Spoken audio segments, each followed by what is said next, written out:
Hello everyone, आप सभी का हमारे यूट्यूब चैनल टारगेट विद अभिषेक में स्वागत है। बीपीएससी टीआरई 3.0 का आपको कैसे तैयारी करना उसके बारे में आपको बताने जा रहे हैं। और टीआरई 1 में और टीआरई 2 में किस सब्जेक्ट से कितने कितने क्वेश्चन आए थे उसको पूरा कंप्लीट हम लिख करके लेके आए हैं कि आपके 1 से 5 में या पीआरटी में और 6 से 8 में किस सब्जेक्ट से कितने क्वेश्चन आए थे पूरा कंप्लीट आपको हम बताने जा रहे हैं। वीडियो को अंत तक देखिएगा, उसके बाद आप समझिए कि कैसे हमको क्या तैयारी करना है और किस सब्जेक्ट से कितना हमको टाइम देना। पहली बात आपको थोड़ा हम समझा दे रहे हैं। पहली बात देखिए, आपको 6-7 घंटा पढ़ना है। पहले जैसे देखिए आपको हम बता दे रहे हैं कि आपको पढ़ाई कैसे करना है। पहले आप मेरी बात को समझिएगा, पहले आप पूरा बता दे रहे हैं। देखिए, आपको 6 से 7 घंटा आपको हर सब्जेक्ट जितना आप जैसे पीआरटी में है तो आप पीआरटी के साथ पढ़िएगा। अब आप अगर सब्जेक्ट वाइज हैं, आप 6 से 8 में हैं तो आप उसको अलग पढ़िए। देखिए, आप पहले जो सब्जेक्ट हैं पहले आप सब सब्जेक्ट को 1 घंटा दीजिएगा, 1 से 1.5 घंटा दीजिएगा। और जितना हो सके 1 घंटा 1.5 घंटा दीजिए, और भी थोड़ा फास्ट में पढ़िए क्योंकि समय है नहीं। और प्रैक्टिस हो सके तो आप 1 से या 2 प्रैक्टिस पर डे लगाइए, क्योंकि प्रैक्टिस सेट लगाने से आपको ज़्यादा फायदा बेनिफिट होगा। और भी आप प्रैक्टिस ऐसा लीजिएगा, जो भी बुक लीजिएगा उसमें एनसीईआरटी संबंधित क्वेश्चन रिलेटेड क्वेश्चन रहे। आप पढ़िए तो आपको लगे कि हाँ ये एनसीईआरटी संबंधित क्वेश्चन इसमें आया है या है। अब प्रीवियस ईयर को आप पहली बार 2-3 बार प्रीवियस जो आपका टीआरई 1 और टीआरई 2 का आपको पेपर को पूरा सॉल्व कर लेना है। 2-3 बार सॉल्व करिएगा। उसके बाद से आप कोई प्रैक्टिस सेट उठाइएगा, जाइए दुकान पे लीजिएगा। यूथ का आता है, आपका प्लेटफॉर्म का आता है, अरिहंत का आता है, किरण का आता है, जो भी आपको अच्छा लगे आप हमारे कहने से मत लीजिएगा। आपको जाइए वहाँ पे देखिए जो भी अच्छा लगे, आप प्रैक्टिस पर 1 से 2 प्रैक्टिस लगाइएगा। लगाने के बाद से उसको पहले आप एनालिसिस करिएगा कि हाँ क्या क्वेश्चन हमको सही है, क्या क्वेश्चन नहीं आ रहा है उस सब्जेक्ट से। उसमें देखिए कौन से क्वेश्चन मतलब किस मतलब आपका करंट अफेयर में, भूगोल में, हिस्ट्री में, किसी में आपका क्वेश्चन गलत हो रहा है, उस सब्जेक्ट को उठाइएगा, उसको आप अच्छे से पढ़िएगा।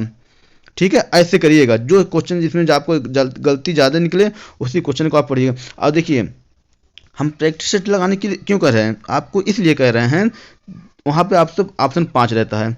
जब आप प्रैक्टिस से ज़्यादा लगा रहे तो आपको एक आंकड़ा या अनुभव हो जाता है कि हाँ ये क्वेश्चन हमारा सही जा रहा है, ये क्वेश्चन गलत जा रहा है।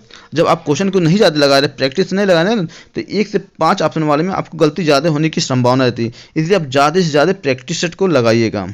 ठीक है, क्योंकि हम खुद अपने अनुभव से बता रहे हैं, क्योंकि हम भी एग्जाम प्रिपरेशन किए हैं तो उसके बारे में इसलिए आपको हम बता रहे हैं। ठीक है, अब देखिए किस सब्जेक्ट से कितना क्वेश्चन आया था, उसी के हिसाब से आप टीआरई 3 के लिए तैयारी करिएगा। क्योंकि देखिए स्मार्ट वर्क करना है, क्योंकि हार्ड वर्क नहीं करना है। स्मार्ट वर्क करने का मतलब कि कम में पढ़िए, अच्छे से पढ़िए और एक रणनीति की तरह पढ़िए। ये नहीं कि हार्ड वर्क गधे की तरह ज़्यादा मेहनत करें, ऐसा नहीं। एकदम स्मार्ट वर्क करिए और दिमाग को एकदम शांत रखिएगा। कोई भी फालतू की चीज़ें मत ध्यान दीजिए। आप 1 महीना सब कुछ भूल जाइए, घर से जिम्मेदारी से सब कुछ आप भूल करके एक अच्छे से एक कमरा लीजिए, उसमें आराम से पढ़िएगा। अब पढ़ाई के अलावा 1 महीना कुछ भी दिमाग में ना, कुछ भी नहीं।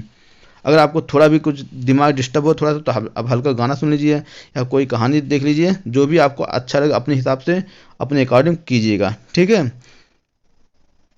चलिए अब आप स्टार्ट करते हैं कि कौन से कितने कितने क्वेश्चन आए थे। उसी के साथ आप एक पेन कापी उठाइए और उस पर लिखिए यहाँ टीआरई 1 में कितना। देखिए पहले आप तो देखिए आपको पीआरटी की 1 से 5 का देखिए करंट अफेयर में अब टीआरई 1 और टीआरई 2 में कितने कितने क्वेश्चन आए थे। देखिए यहाँ पे जीएस और जीके, एनसीईआरटी एससीईआरटी बता रहे हैं। करंट अफेयर से आपके 15 से 16 क्वेश्चन आए थे। 15 से 16 क्वेश्चन आपके आए थे करंट अफेयर के पीआरटी 1 पीआरटी टीआरई 1 और टीआरई 2 में। ठीक है, भूगोल से आपके जियोग्राफी से आपके 17 से 18 क्वेश्चन थे। हिस्ट्री से आपके 14 से 15 क्वेश्चन थे। अभी कहने क्यों आपको समझा रहे हैं, आप पहले इस बात ध्यान दीजिएगा।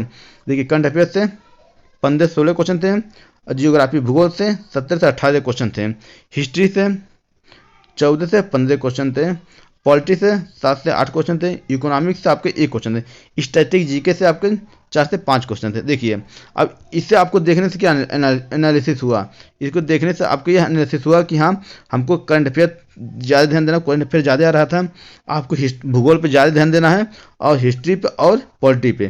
क्योंकि आपको सबसे ज़्यादा भूगोल पहले आप भूगोल और हिस्ट्री को, इतिहास को ज़्यादा ध्यान दीजिए क्योंकि इसमें ज़्यादा क्वेश्चन। पॉलिटी में थोड़ा कम हुआ तो पॉलिटी भी पढ़ना पड़ेगा क्योंकि 7 से 8 क्वेश्चन आ रहे हैं।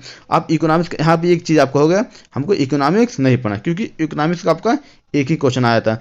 अब क्यों हो सकता है बीपीएससी TI 3 में आपको 2 क्वेश्चन हो जाए, तभी आपको जरूरत नहीं है। अब इसके लिए इतना टाइम क्यों बर्बाद करेंगे, इसलिए आप इकोनॉमिक्स को मत पढ़िएगा।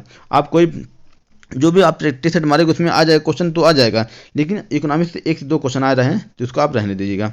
अब देखिए स्ट्रेटजी का भी कम आ रहा है, लेकिन इसको आप पढ़िएगा, 4 से 5 क्वेश्चन आ रहे हैं क्योंकि मेरिट पता है आपको, मेरिट बहुत ज़्यादा जा रही है। ठीक है, अब इसको आप इस 3 चीज़ पे ज़्यादा ध्यान दीजिएगा, 4 चीज़ पे। ठीक है, अब चलिए देखते हैं। अब आपका अब इतना आपका होगा। अब देखिए साइंस से देखिए कितने क्वेश्चन आए थे, 24 क्वेश्चन आपके एनसीईआरटी। अब टोटल जो साइंस क्वेश्चन थे टोटल आपके एकदम सेम टू सेम एनसीईआरटी से क्वेश्चन लड़े थे। ठीक है, चलिए देखते हैं इसमें। देखिए अब ये पीआरटी का ही है, आपका पीआरटी का है। आपको साइंस के देखिए 24 क्वेश्चन थे और कहाँ से पूछे थे। देखिए फिजिक्स से आपके 6 से 8 क्वेश्चन थे, केमिस्ट्री से 7 से 8 क्वेश्चन थे, बायो से 7 से 8 क्वेश्चन थे, ईवीएस से 2 से 3 क्वेश्चन थे। अब यहाँ करने का मतलब क्या हुआ कि आपको फिजिक्स, केमिस्ट्री और बायो से आपका ज़्यादा क्वेश्चन आया, ईवीएस से थोड़ा कम क्वेश्चन आया। अब पहले देखिए, पहले आप समय कम है, पहले आप फिजिक्स, केमिस्ट्री और बायो से ज़्यादा पढ़िएगा और ईवीएस को थोड़ा सा कम पढ़ेंगे तभी चलेगा क्योंकि आपके 1 से 2 क्वेश्चन आ रहा है। ठीक है, अब ये नहीं कि पढ़ना ही नहीं है, उसको भी आप ईवीएस भी पढ़िएगा, लेकिन ज़्यादा आपको मात्रा कहाँ, 6 से 8 क्वेश्चन इसमें थे, 7 से 8 क्वेश्चन इसमें थे, 7 से 8 क्वेश्चन आपके बायो से थे। अब ये TRE 1 और TRE 2 दोनों का मिलाकर आपको बता रहे हैं आंकड़ा कि इतने क्वेश्चन आपको हैं। आगे देखिए, अब देखिए आपको मैथ से 16 क्वेश्चन आए थे और रीजनिंग से आपके लगभग वही 16 क्वेश्चन थे रीजनिंग से। अब यहाँ पे देखिए मैथ से 16 क्वेश्चन अब और रीजनिंग से 16 क्वेश्चन। ठीक है, चलिए अब देखिए 6 से 8 का, 6 to 8 का देखिए आपका 40 मार्क आपका आया था।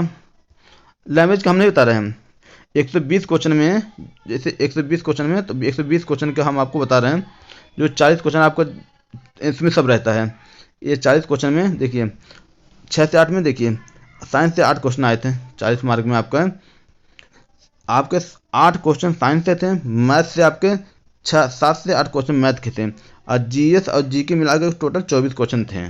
ठीक है, अब देखिए करंट अफेयर से 8 से 9 क्वेश्चन थे, आपको भूगोल से 6 से 7 क्वेश्चन थे, हिस्ट्री से आपके 7 से 8 क्वेश्चन थे और इकोनॉमिक्स से आपके 1 क्वेश्चन थे। देखिए यहाँ पे भी आपको कहने का मतलब आपको करंट अफेयर पे ध्यान देना है, भूगोल पे, हिस्ट्री पे ज़्यादा से ज़्यादा पढ़ना है क्योंकि ज़्यादा से ज़्यादा क्वेश्चन TRE 1 और TRE 2 में ज़्यादा क्वेश्चन इसी से आए थे। ठीक है, अब बाकी 80 क्वेश्चन जो आपको सब्जेक्ट से रहेगा, अगर आपको मैथ है तो मैथ रहेगा, मैथ और साइंस से रहेगा 40 क्वेश्चन, हिस्ट्री रहेगा, इंग्लिश से आपका इंग्लिश, मतलब आपको 80 नंबर, 40 नंबर का आपको इतने से आंकड़ा आपको बता दे रहे हैं। बाकी आपको सब्जेक्ट से रहेगा 80 नंबर का। ठीक है, अब बाकी आप लोग जिसका जो सब्जेक्ट है उसका 80 नंबर आपका उसमें से आएगा और 40 नंबर में आपको तो कंप्लीट रहता है। और ज़्यादा ध्यान आप पहले देखिए, जो आपका मेरिट बनती है पहले आपको सब्जेक्ट से बनती है, फिर आपके 40 वाले मार्क से बनती थी। इससे पहले जो आपका बना था तो सबसे पहले अगर आपका इसमें कम है, आपका इसमें ज़्यादा, पहले सिलेक्शन जिसका सब्जेक्ट में ज़्यादा था उसका सिलेक्शन हुआ था। ठीक है, इसलिए ज़्यादा सिलेबस पे ध्यान दीजिएगा, अपने इस वाले पे 80 नंबर पे, फिर बाकी आपका इस पर आप थोड़ा इस पर भी पढ़िएगा कि भाई पास तो दोनों करना है। ठीक है, अगर आपको हमारा वीडियो अच्छा लगे तो लाइक सब्सक्राइब जरूर कीजिएगा, अब बेल आइकन को प्रेस कर दीजिए ताकि कोई भी हम नोटिस आपका रहेगा तुरंत आपको हम पहुंचाते रहेंगे। जय हिंद।